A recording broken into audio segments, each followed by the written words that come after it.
Hello everyone, this is me, Dusty Circuit here again for another more of this series, but this is going to be at least one of the last videos. This is going to today we're going to talk about what my computer that I had just before my current computer, and that would replace the one I talked about in the previous video. So to recap, my first computer build that was based around the FX 6300 and the other parts that at least the first of my generous friends would give me. I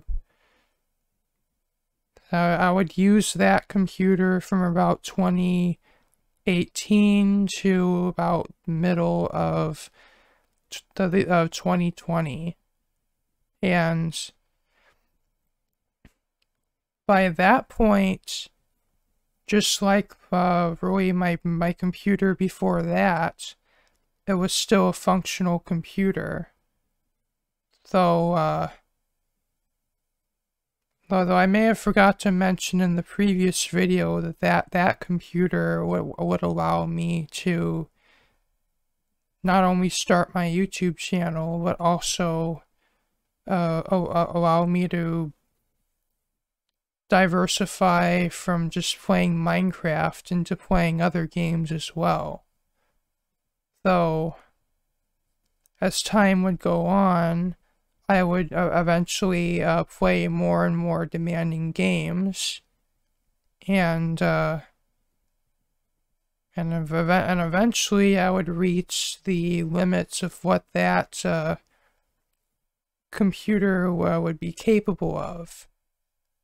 And while even in 2020 it was still a functional computer for me, it did have its problems, and by then I really was eyeing some kind of an upgrade. Though luckily for me, I would on ACO as well, I would meet yet another generous friend who literally one day, I remember this vividly. Like one day I would be playing Overwatch with this person, and I think we would have been on I think we were on the chat or in that server, and I forget I forget the specifics of why, but at one point in the conversation I posted literally like a picture of my computer with the side panel removed, or at least it would have been one of the pictures I would have used in the previous video, actually, and they would have literally seen, like they were able to tell just by the color of the motherboard and how it looked, what hardware I was using at that time, and to them, at least at the time, it seemed like a no-brainer for them to send me their old computer parts, because they had just like the previous person I met, they had just recently upgraded their computer, and they considered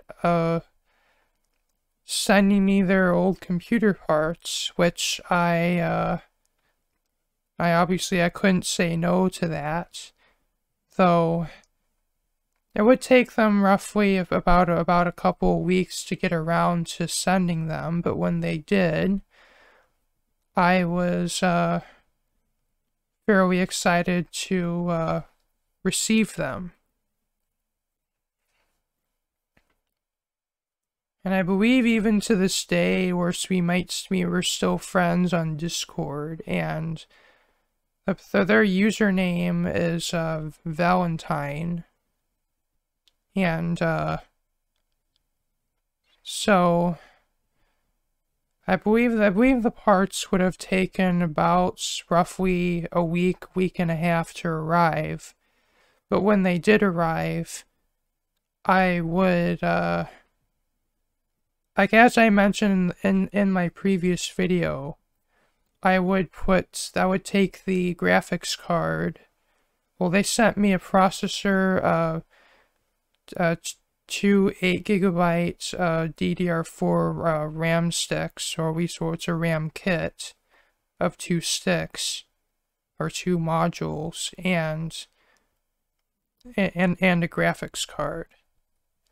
And that graphics card,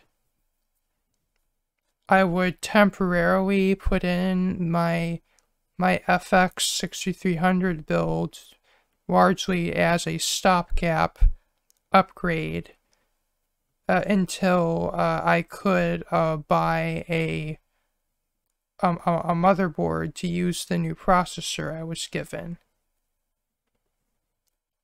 So that would take roughly about maybe 2 weeks to maybe nearly a month, but so originally my plan for this would have been just to wait until my birthday, and then obviously using my parents' money buy the motherboard to make use of the new processor. And then I would just put those parts, I just take out the old motherboard processor. I would take out the old motherboard and put in the new one in my existing case. But then I got a bit of a pleasant surprise.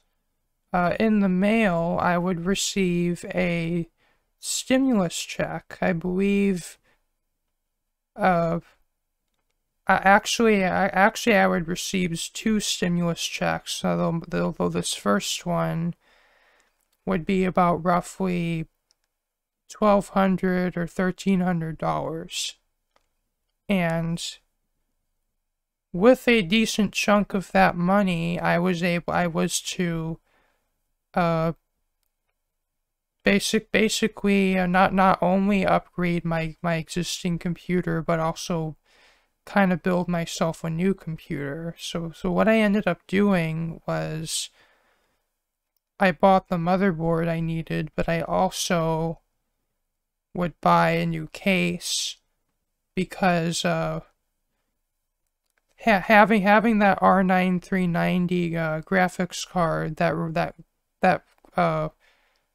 puts out a lot of heat, I really needed a case with better airflow to better keep that card cool. And I believe I also opted to buy 2 1 terabyte NVMe SSDs, which actually I'm still using in my current computer today. And though as for what processor I got, it was the AMD Ryzen 5 2600. And though that alone made this worth it to me, because not only would that be a substantial upgrade over my FX 6300, it would also given that a lot of the games I play are like even then are more CPU demanding than GPU demanding. It would ultimately be the bigger upgrade than the graphics card. And so really for that reason, I was happy to do this upgrade. And though for the motherboard, I purchased an Asus ROG Strix B450F because it was really it's one of the most feature-packed and well-made, well-built motherboards you can buy, at least for the at least kind of for the earlier end of the AM4 platform, with at least on the B450 chipset, and really I got the SSDs both to upgrade my SSD capacity, but also, at least my thought process at the time for getting 2 drives was, one drive would be for my operating system and my applications, and then the second drive I would use for I would use to record my YouTube footage too, and also it'd serve as my editing cache drive. Though later on I would end up using that drive as additional storage.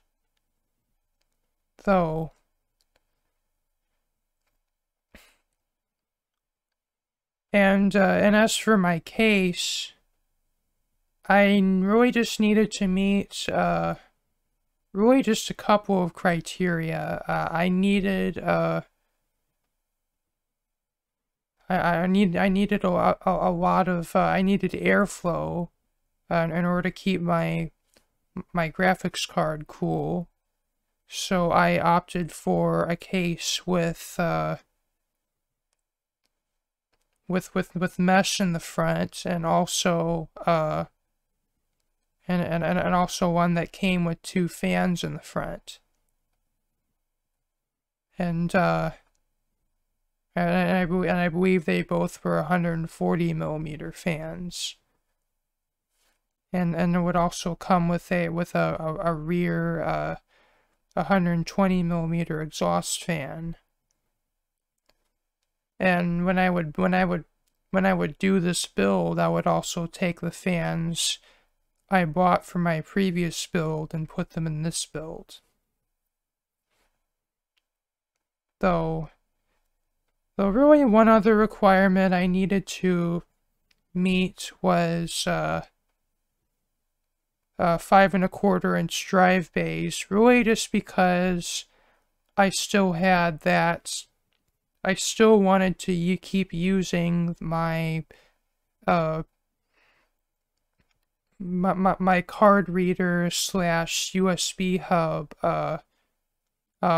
addition that I would have purchased to put in my previous computer, and this would force me to just go with one of the cases that still had the drive bays in it, but nevertheless I was able to find a case within my spending limits, and also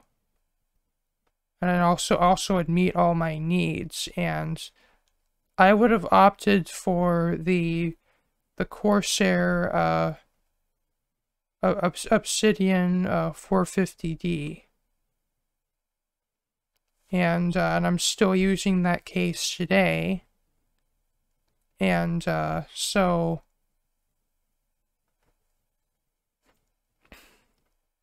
really, after about roughly a few days to a week, my case, my motherboard, and my SSDs would show up in the mail. and then I would and then I would get in the process of this new build. So I would have to take the CPU core and the power supply from my previous build, although as well as the as well as that graphics card that I had put into it. And though the one thing I kind of regret is I started this build. I started the building process about kind of late in the afternoon, and it would have taken me well into the evening and even the early morning to get my computer like into at least into a functional state, and this would end up making me lose my sleep routine, and it would take me roughly about a week to recover from that. Though at the very least I was happy to have this new computer. Though the build process largely went fairly smoothly, apart from one issue I ran into with mounting the motherboard in the case. So this case, also like my previous case, actually has a in place of where the center screw hole would be in ATX motherboards. This case actually had a stationary peg in which the motherboard would fall onto, and then that peg would basically hold it in place, so that like even with the case vertical, the motherboard is still held in place while you put in the rest of the mounting screws. And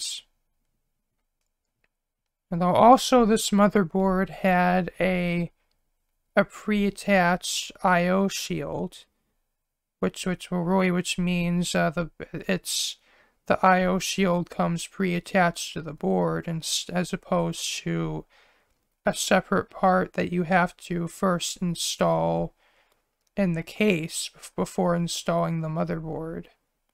But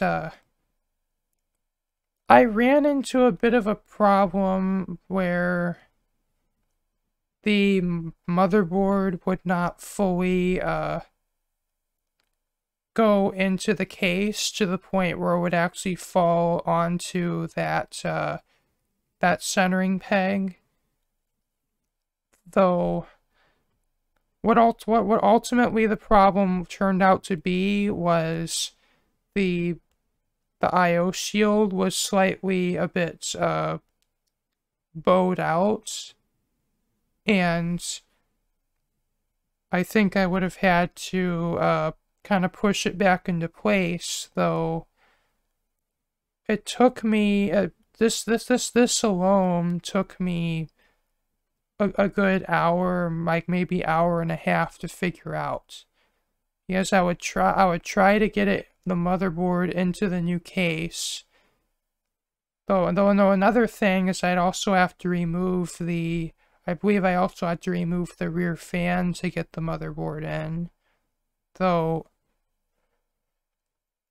it's like I would almost be able to get the motherboard installed, but not all the way in, and it's like I'd push against it and it would not go in, and I would just push and push and push and it wouldn't go. And then at some point I just kind of gave up, and I decided just to try to install it in my old case, though that meant basically that meant basically completely disassembling my old computer, and which would have taken me about another half hour, and I eventually got the motherboard in that case more smoothly, but it was still a little bit difficult. And so at that point, I decided that I was just determined to get the motherboard into the new case, because if I was gonna spend $100 on that case, I'm going to use it. And there really must be some issue I could resolve in order to make it fit. And what I ended up having to do was just kind of push against the I/O shield just to make it flat, because the way it came out of the box, it was kind of bowed out a little bit. And I'm guessing that was what was giving me trouble getting the board in. Though like as I was getting the motherboard back, I was lifting the motherboard out of my old case to put it into my new case. I saw something that, let's just say, made my heart skip a beat. On the back of the motherboard, just next to where that center screw hole would be, where the center post would be poking through, I saw that some of the coating on the motherboard covering up the traces was scratched away. And this really had me scared that I, for all I know, could have damaged this motherboard. But I continued ahead with the build anyway, and eventually I was able to get it mounted in the case, and I just really, from there, the rest of the build was smooth sailing. Just I had to install my graphics card and my power supply. Though at this point I wouldn't install any SATA drives, because I already had my 2 NVMe SSDs installed, which I would have installed those when the motherboard was still out of the case, like when I was installing the CPU and the RAM into the motherboard. But because those SSDs already gave me 2 terabytes of storage, I opted, at least for now, not to put in any hard drives. And so really from there, I just installed my power supply, my graphics card, and though I think a little bit later I would install that card reader that I put in my old computer, that at least that I was moving away from at the time. And in order to install Windows on this, I would have opted to clone it from my previous computer. Like from the SSD in my previous computer. And I forget what I would have used to clone my, like in my previous build, how I cloned my operating system from the 1 terabyte hard drive to the 1/4 terabyte SSD I put in. But for this, for cloning from this to the 1 terabyte NVMe SSD, I would have used the I believe I would have used Clonezilla, which is actually it's just actually kind of a Linux based tool, where you just put it on a flash drive and put it on in a free USB port, and then you turn on the computer, and it would boot into the Clonezilla tool, and it also had its own kind of crude, but still at least a usable user interface, and then it would just, you'd have a few different instructions you'd have to go through, and then one of the steps would be choosing, I believe, what drive you want to clone from and to. And then it asks you, do you really want to proceed? And then you'd hit proceed if you're sure that this is the drive you want to clone to and from. And then the program would do its thing. And then I believe it would have taken roughly about maybe 30 minutes to an hour or so, but after that I had my operating system cloned onto the new computer. And so, though to do this, I would have, I think, temporarily installed the SSD from my old computer in this new computer in order to do the cloning. And though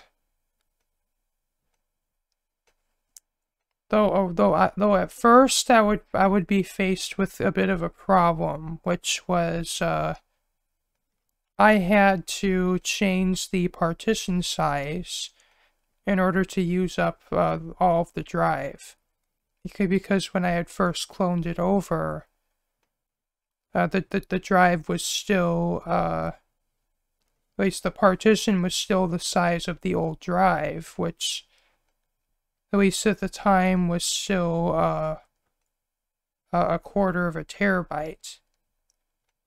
Though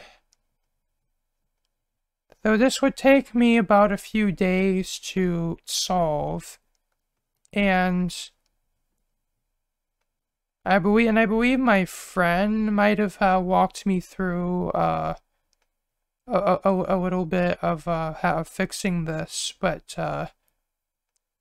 I believe, if memory serves, what I actually would have had to do to fix this issue was oh, I think now that I remember it, my friend was able to, the friend that gave me the CPU and the graphics card and the RAM, they were able to help me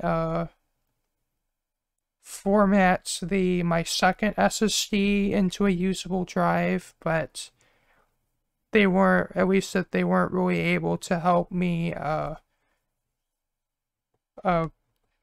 resolve the issue on my main drive, where the SSD, where the partition is only a quarter of the size of the drive. But what I ultimately would have had to do is purchase the EaseUS software, which I think I would have paid about $50 for at the time, and then I would be able to resize the partition to use the full drive. Though that experience is kind of soured my experience of cloning drives, and kind of really from this point on, if I'm to build a new computer, I probably will opt to install Windows from scratch, as opposed to cloning it over. And I also didn't mention this in the previous video, but with my previous build with the FX 6300, for whatever reason, my Windows installation was already considered activated, even though I didn't have to put in a product key. Though, I didn't make many sense to me, but I wasn't complaining. Though for this build, I would have had to activate Windows myself, and I tried I tried using the SSD key, or like whatever those sites are that all the YouTubers, like the PC built YouTubers promote for getting discounts on Windows 10 keys, but I just couldn't for the life of me get it to work. Like, it's just for whatever reason, I would put in like my information and my payment information, and then I would never receive a confirmation email. I don't know what I would be doing wrong, but it's just I couldn't figure it out. But what I ultimately ended up doing from the guidance of my friend, I ended up buying a key. I ended up getting a key off of G2A, and I doubt that's really the best source you can use for that, but at the very least it got rid of the Activate Windows watermark for me, and also, and from my understanding, the Activate Windows watermark, if I were to record videos, would also show up in my videos. And so, it's really for that reason, more than anything else, I would like to have an activated copy of Windows 10 if I can. And, though,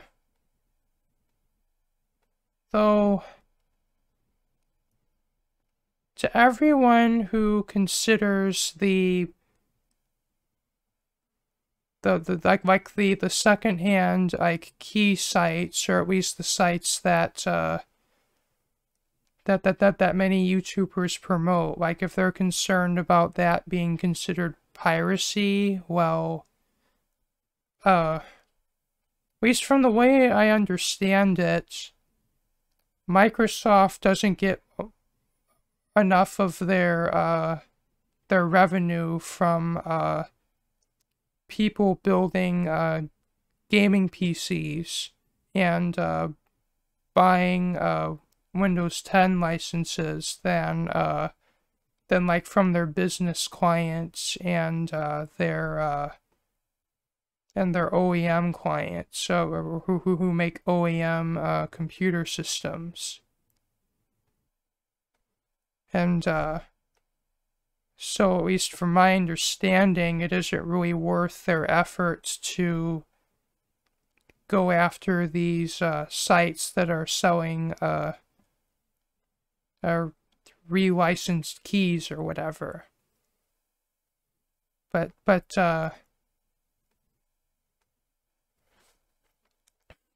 that aside, I finally got my Windows activated, and I was able to get all my apps installed, and in my graphics drivers, card drivers installed, and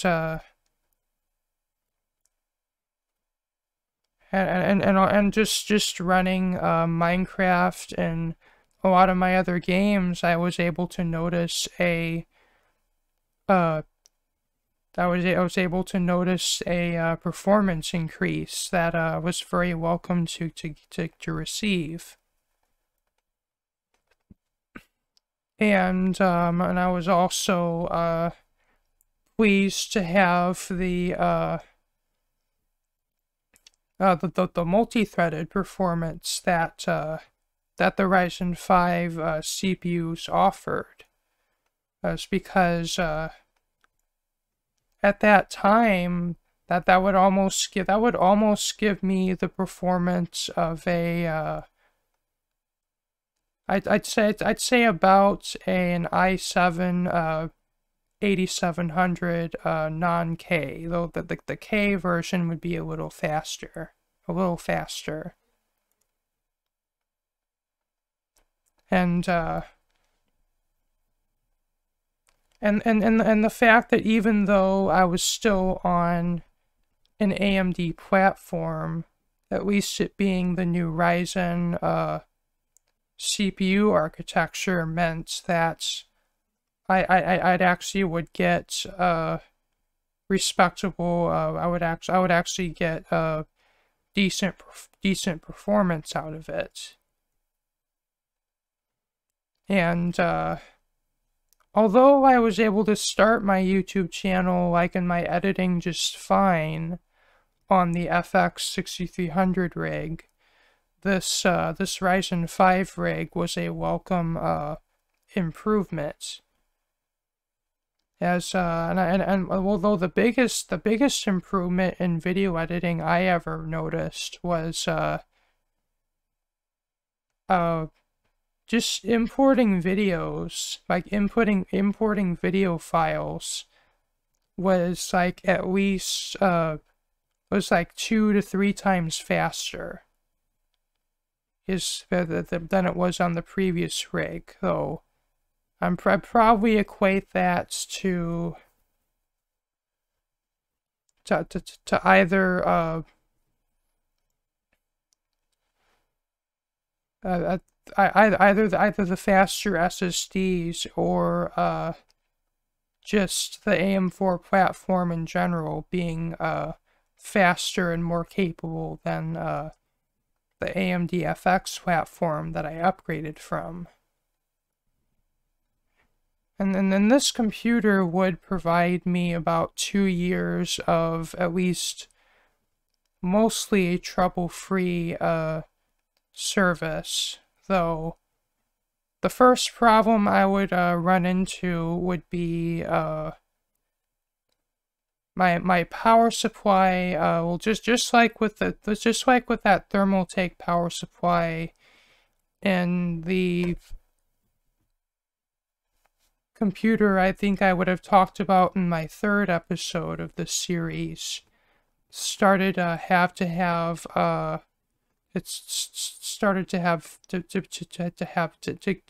fans started to get noisy. Though what I know about computers now suggests that the cause of that would most likely be dust getting into the fan bearing, and also the fact that both this power supply I was using at the time and also that Thermaltake power supply having lower quality sleeve bearing fans, where the higher end power supplies would use a fluid dynamic bearing fan, which, well, at least from my understanding, is a better is at least a better design for at least for silence, and also for reliability. Though so I ended up so at first I tried to get my mom to send an RMA request to EVGA about my power supply, because I think that would have been the I think that would have been the course of action that my friends on both the Ottcraft forums and the Ottcraft Obsidian Discord would have suggested me to do, but I just like. I would like ask my mom to do this for at least for about a week, but she ended up not wanting to really go through it, and instead, even if it was coming out directly out of her pocket, allow me to buy a new power supply. Though I would end up buying a new power supply using one of my stimulus checks, because I actually a bit later on I would end up receiving a second stimulus check, though I think this one was only for about $600. Though I believe I would spend that on this new power supply, a new monitor, and a gaming chair, and among a few other smaller purchases. Though, so this time I opted for a Corsair power supply. Not necessarily that I have anything against EVGA. In fact, they're still one of the most well-regarded power supply manufacturers. But a couple of my friends have had bad experiences with EVGA products, and kind of for that reason have pointed me towards a Corsair unit. And I would end up buying an RMX or an RM750X, because I think I would have gotten a decent deal on it at the time.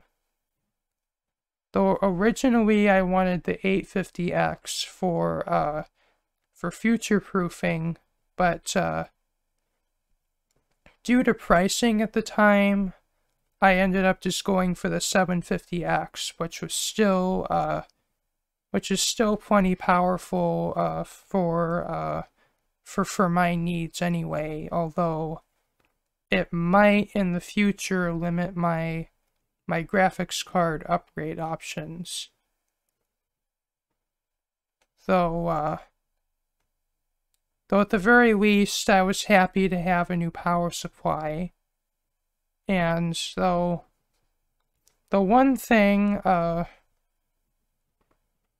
in order to kind of tide me over for a few months, because I actually wouldn't be able to fix this problem for a few months, because I was still, at this time, I think I would have spent almost all of my first stimulus check, and I would still largely be at the mercy of my parents' income.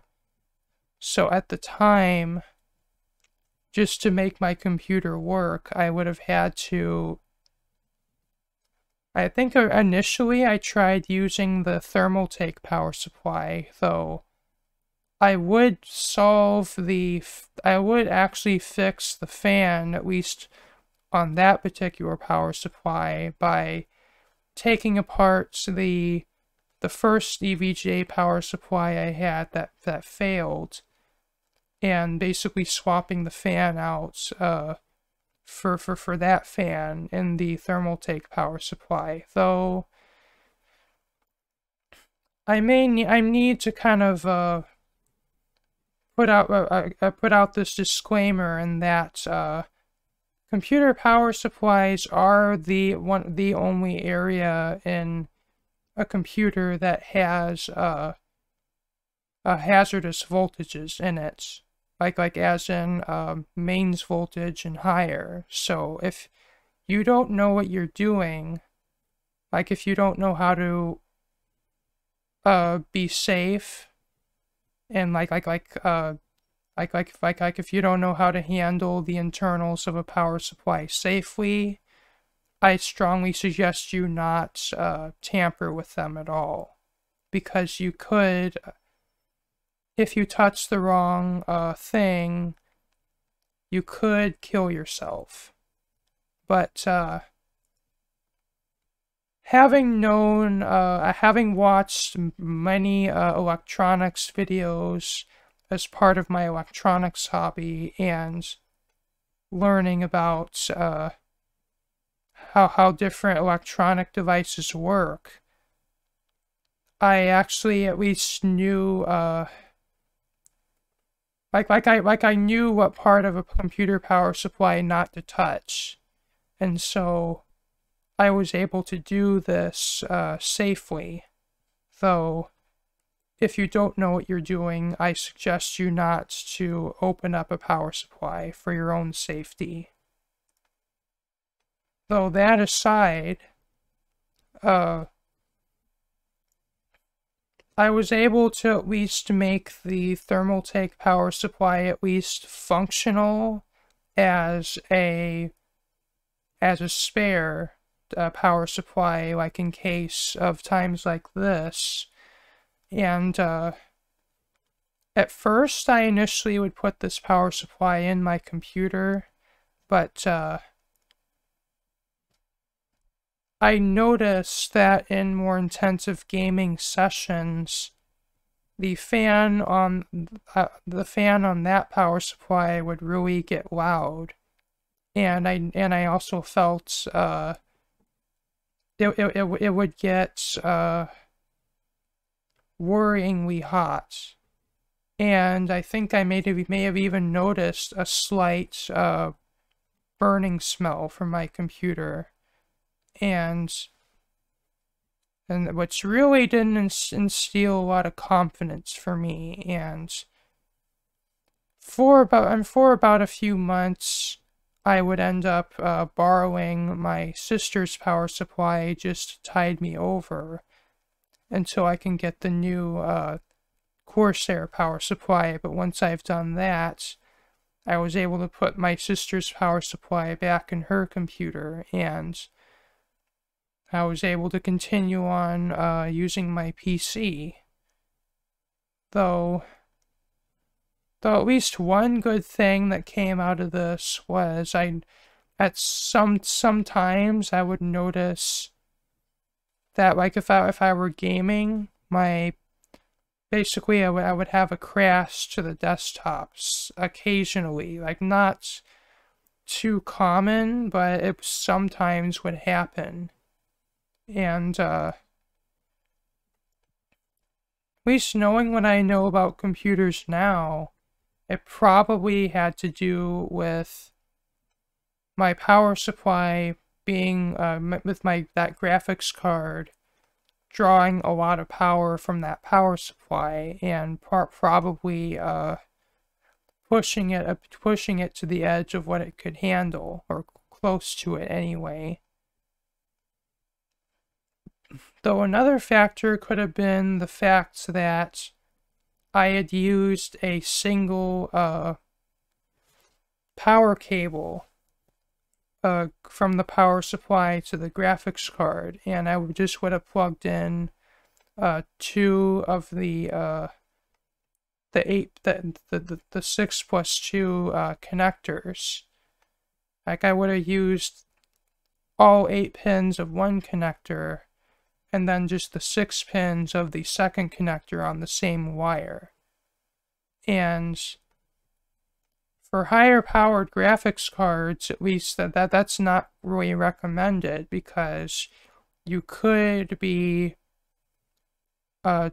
drawing enough current through just that one wire, or that one bundle of wires, that you could have some voltage drop in the cables due to resistance, and in more extreme cases, run the risk of having a power cable melt.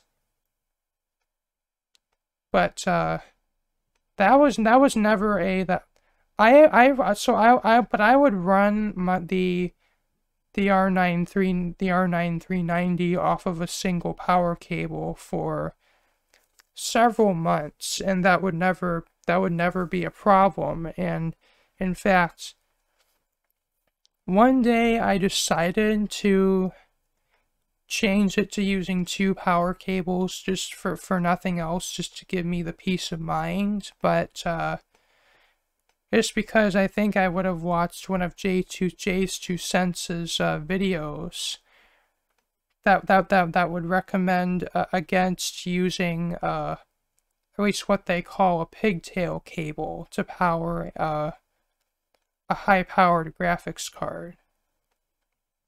Though when I unplugged the cables from my graphics card, there was absolutely no signs of there was no signs of heat damage or really anything to speak of at all. And also not even in the wire either.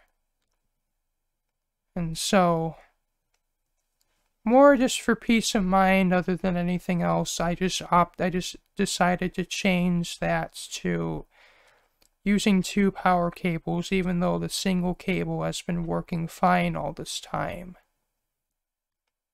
And the other thing I noticed, at least that went away after the new power supply, was when the old power supply was in my computer, I'd noticed a bit of coil whine when at least the graphics card was under load.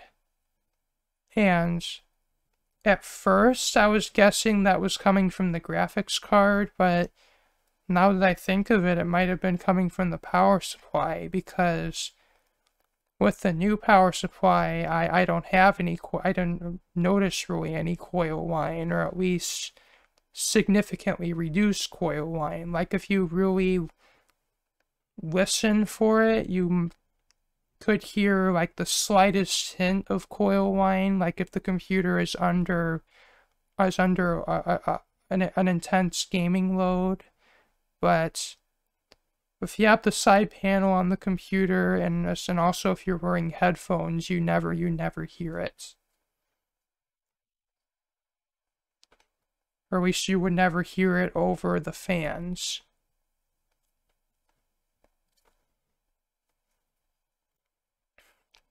Though really from here, at some point I would upgrade the RAM in this computer to 32 gigs.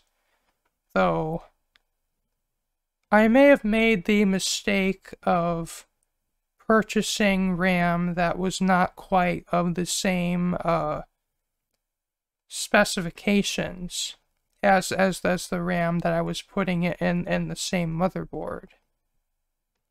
And though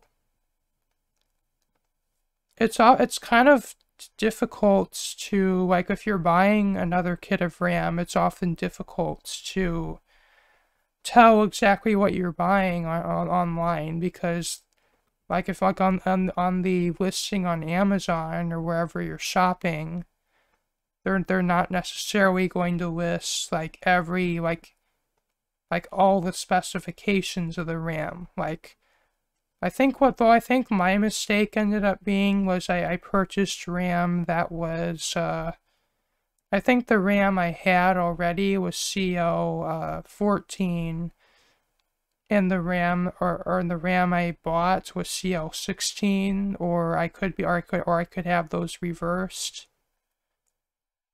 Though that, and also the RAM chips being from a different manufacturer, I believe the RAM that was given to me was Micron, and the RAM I purchased was Samsung, or at least the actual RAM chips were. And Though when I originally built this computer, I would have originally gotten, I believe the RAM was 2400 megahertz, and I actually was able to overclock it all the way up to 3200, and it was stable. Though when I put this RAM in and I decided to overclock it to 3200, the computer would not be able to turn on. It would power cycle, I think, like 3 times, and then it would just power up like on just default RAM speed. So just through some experimentation with some Prime 95 stress testing, I found that the highest stable RAM speed I could run was 2666 megahertz. And although I was still perhaps leaving a little bit of performance on the table as far as like, because for those of you who don't know, Ryzen is particularly sensitive to RAM speed, or at least the earlier generations of Ryzen were. I don't know about like the current day stuff, like the 5000 series and the 7000 series, but the earlier generations of Ryzen were particularly, like, the RAM speed would strongly impact the performance of the CPU. And even though I wasn't quite able to run the most optimal RAM speed, I just, at that point in time, I'd already spent my money, and I was just kind of stuck with my choice.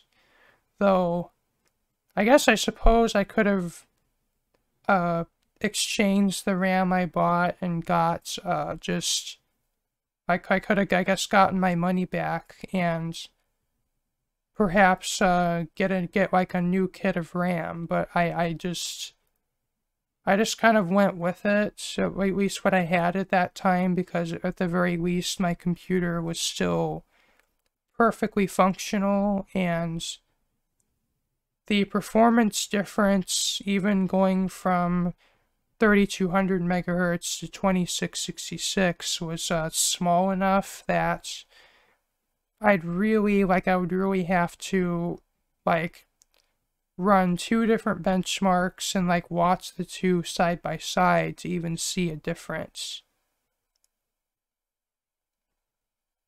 So really at that point, I just would have went with that.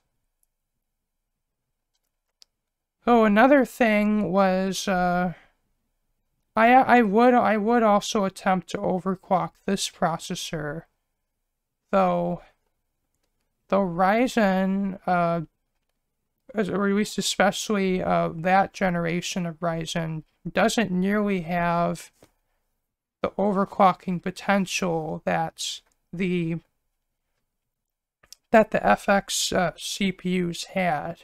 In fact, Ryzen's, at least the first and second generation, would have basically a hard ceiling at, I think it was 4 gigahertz that you can't really go above, at least without, like, really cranking the core voltage up. Like to levels that would significantly affect CPU lifespan. And I believe for the 1000 series Ryzen, this wall would have been like 4 gigahertz. But the 2000 series Ryzen, this was a little bit higher, because the Ryzen 7 CPUs, I think, would be able to run up to 4.2 gigahertz. Though I found that just by touching the CPU clock speed multiplier and nothing else, I would be able to run up to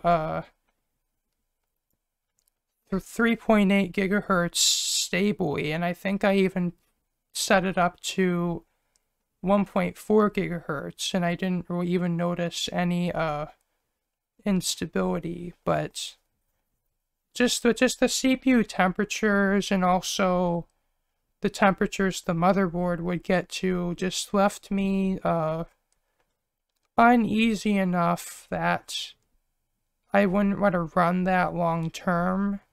On also considering that sometimes I render videos, a lot of times I render videos on my computer, which would pretty much push the CPU to its full power, and it would be drawing as much power as it could.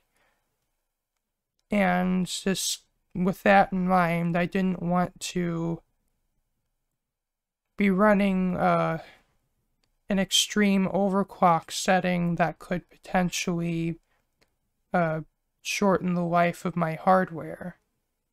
Although, in hindsight, I probably could have, like, say, left it at, like, 3.8 or 3.7, and although I wouldn't get much of a performance increase at all, it would still be free performance.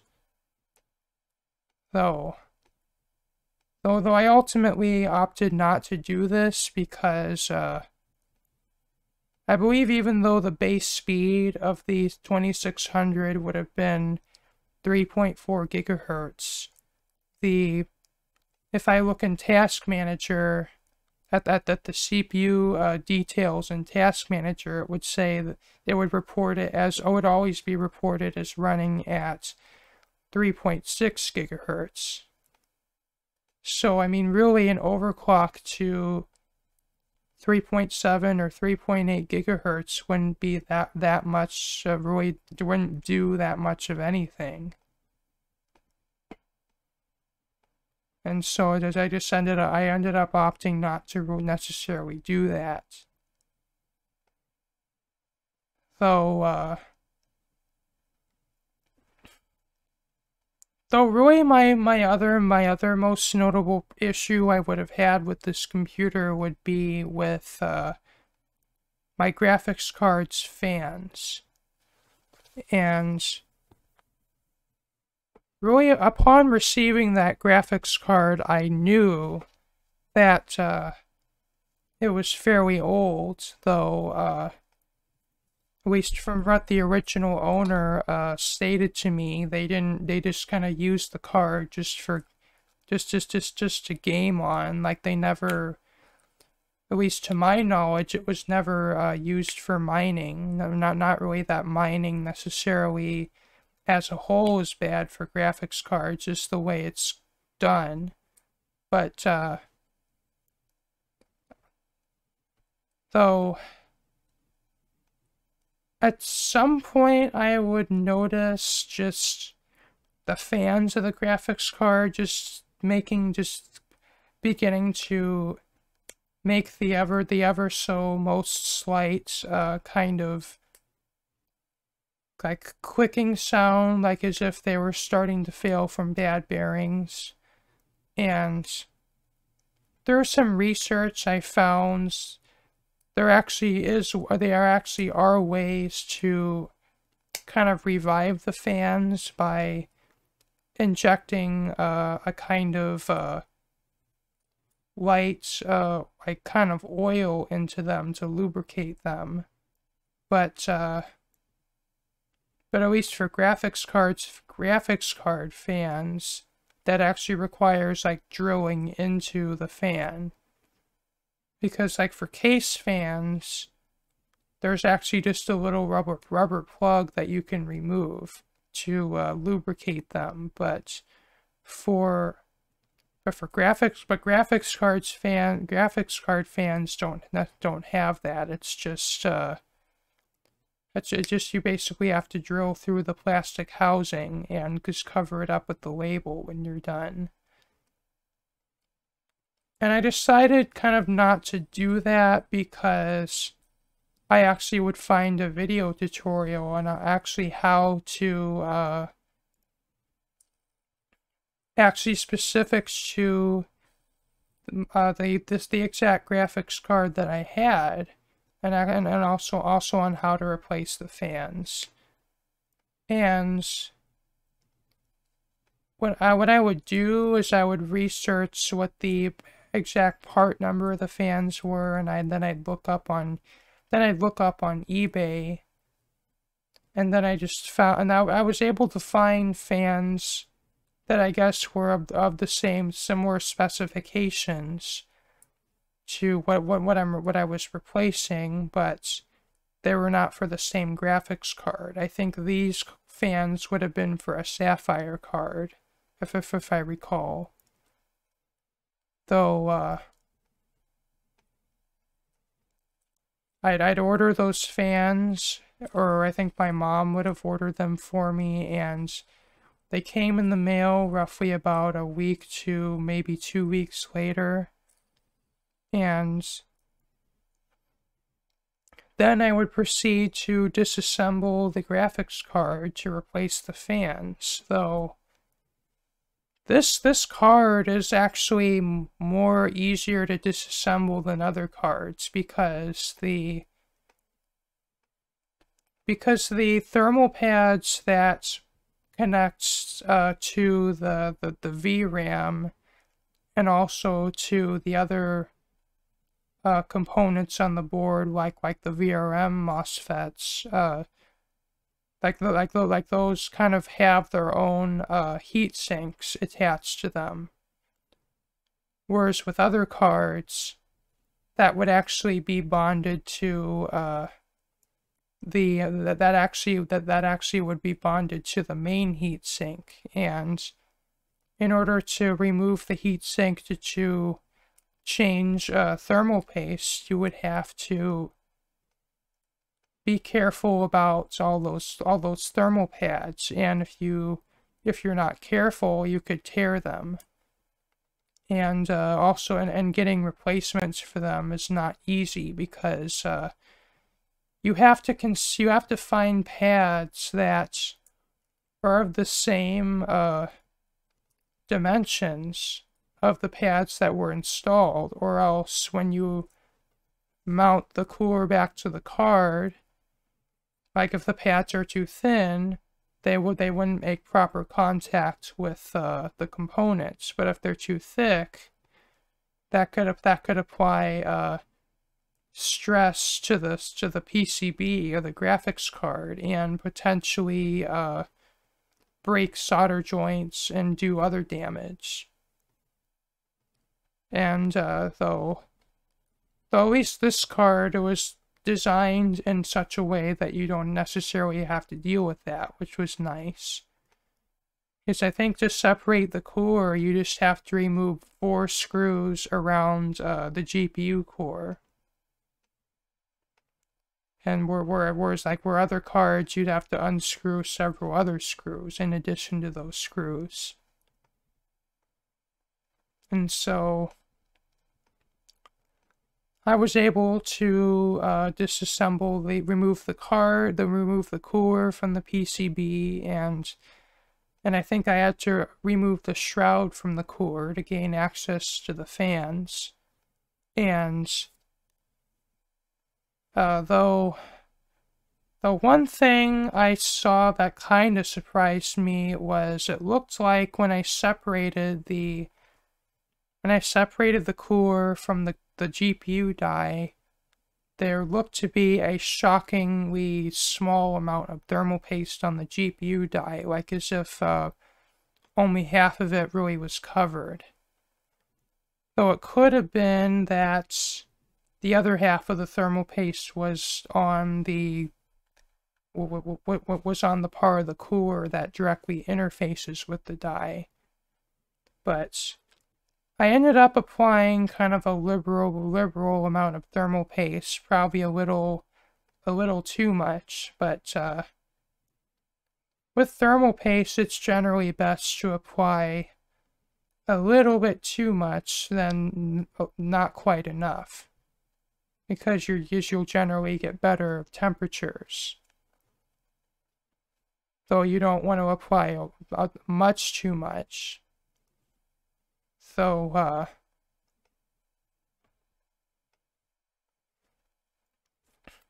so I would install these new fans and I put the card back together, though, unfortunately for me, these replacement fans would only last for roughly about 2 to 3 months, and then they would start to make noise, and then one day I heard this horrible buzzing sound from my computer, and then when I did some investigating, I found that one of the fans was like just turning like ever so slowly. In fact, I actually may have some video that I actually would take of this problem that I could include.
So really what I would this would make me very frustrated, as I only paid about $20 for those fans, but still, it's like, I was expecting them to at least be of the same quality as the fans that came out, but apparently they weren't.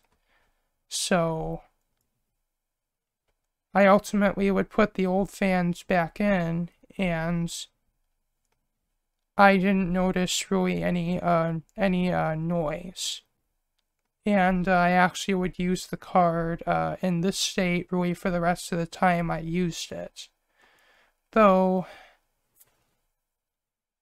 I actually one day stumbled across an article online where somebody had modified one of these graphics cards, where they not only they removed the shroud, and then they added I believe 220mm fans to the card, but they also applied liquid metal to the GPU, which, Roy, for those of you who don't know, that is like a very it's kind of an alternative to thermal paste that's basically it's for higher thermal conductivity, but because it literally is liquid metal, it's like a mix of, I think, gallium and some other metals. It's you have to use it only on certain types of surfaces, or metal surfaces, or else, as I believe, due to the gallium content, it would cause damage to aluminum, and it would also, but also on some copper surfaces, it could still leach into the metal, or at least according to one, I think it was a video by Timmy Joe about a gaming laptop that I saw. And so at least that was an option for me if I would still have fan issues with this graphics card. Though Though at least luckily for me, the fans would last the rest of the original fans would last the rest of the rest of the time I was to use this graphics card. This graphics card. And really, as far as I can remember, that was basically it for the major issues with this computer, though. Although later on, I forgot to mention this, later on, I would opt to buy a 4 terabyte hard drive to further upgrade my storage, mostly for the purposes of having a way of at least having a limited archive of some of my YouTube videos. If, just in case, for whatever reason, my YouTube channel were to get deleted for some reason, I would still at least have a few of my videos on my computer. Though several times by this point I would have had to delete the older of those videos, because even 4 terabytes, I'm actually, I actually am burning through that within a year and a half to 2 years, so at least with the amount of videos I'm uploading now.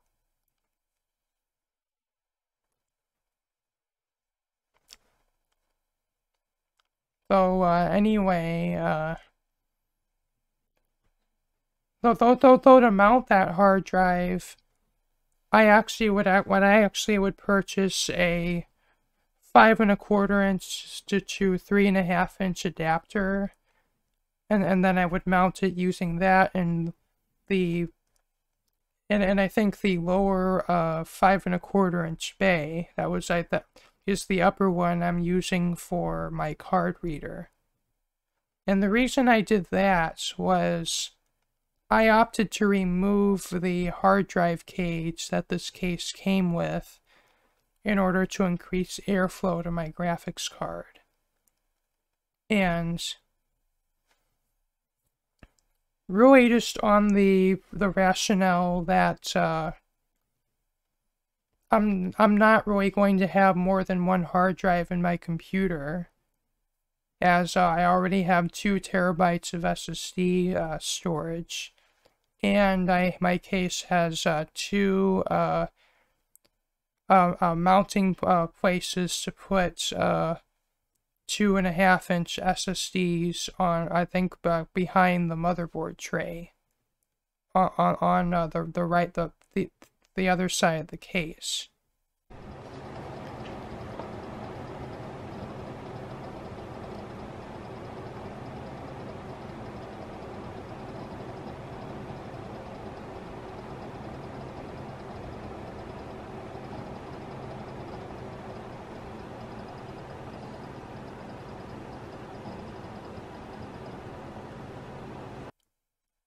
So if I want to upgrade my storage from where it is now, either I can purchase 2.5 inch SSDs, or I could purchase a bigger hard drive. Though what I'm doing with my computer, I don't necessarily need tons and tons of storage. Though I guess it would be nice to have. Though, there's one other kind of mishap that happened with my computer. So, like, I was, think while I was cleaning the front mesh, so this, I forgot to mention, this case has a feature where, like, the front panel, like with the mesh over the 2 fans, it has a mechanism where if you push in, it unlatches, and you can remove the panel for cleaning purposes. And I believe I would do this while the computer was still powered on and the fans in the front were still turning. And I made the mistake of, when I was going to put that panel back in, I may have made the mistake of putting it into the fan, or at least one of the corners of the panel, I guess, got too close to the fan, and it would get itself lodged in the fan, and it would also end up breaking one of the blades off, and which meant that fan would now be unbalanced and would cause the case to vibrate.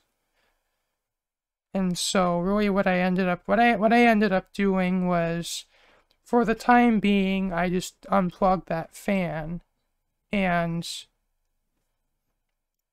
I ended up buying 2 white LED fans, because both to replace those fans, and also I just thought, why not give my computer a little bit of bling as well. And though at least one other thing was actually the one of the original fans that wasn't damaged, I would also put in the bottom intake of the case. So I would have 3 intake fans and 3 exhaust fans, so that I more or less have I wouldn't have positive, or I would have balanced airflow. And though it's not necessarily critical to have balanced airflow, it just is nice to have, is if you have overwhelmingly positive or negative airflow, that could cause that could cause less air movement through your computer than if you have a more balanced airflow. And so, though really from here there's nothing anything else notable about this computer, the Ryzen 5 rig. And I would use this computer really up until fairly recently, when I just did my upgrade to the hardware that I'm using right now. And though my previous computer would go to my sister to at least give her an upgrade over what she was using at the time, though it really was more of a side grade because it was the same processor, but at least her computer she was using at that time was just having all sorts of problems, and at least the computer I was able to build for her had less problems, and in addition to that, more RAM and an SSD storage. And so at least I was able to repurpose my previous computer. And though really I don't have much else to talk about with this computer, and really as an interest in time, I am going to end this here. Though thank you those who at least watched the whole video, if you did, and if you liked what you saw, remember to leave a like, comment, share, and subscribe. And if you want to see my next videos, be sure to hit the bell for notifications. And this is me, Dusty Circuit, signing off. Bye.